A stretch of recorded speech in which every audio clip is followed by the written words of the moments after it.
Salut hein, et bienvenue à mon podcast des goûts et des couleuvres. Je suis sûr que vous aimez le chocolat. Qui n'aime pas le chocolat?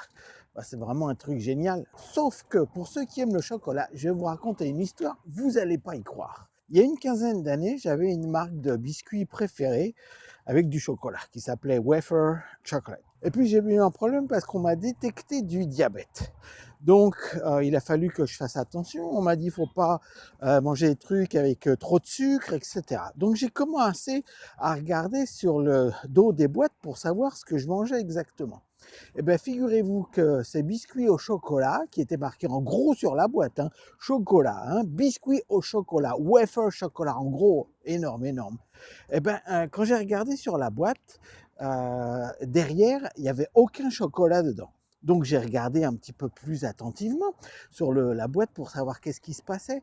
C'était marqué goût chocolat. Et quand on regarde sur la boîte derrière, on s'apercevait que du chocolat, il y avait absolument 0%. Donc moi je dis, on nous prend vraiment pour des crétins. Vraiment, on se fout de nous.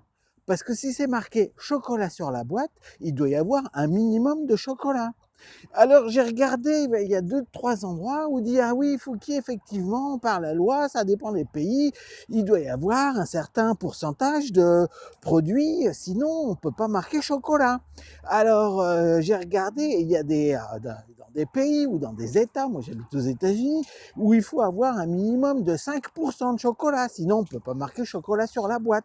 Et puis il y a d'autres États où on s'en fout, c'est rien marqué du tout. Tu peux marquer chocolat sur la boîte, même s'il n'y a pas de chocolat dans les biscuits. Et je dis, mais on se moque vraiment de nous, mais on nous prend vraiment pour des moutons. Donc c'est marqué chocolat sur la boîte et il n'y a pas de chocolat dans les biscuits. Donc il va falloir que ça change. Et c'est pour ça que j'ai fait ce podcast qui s'appelle Des goûts et des couleuvres.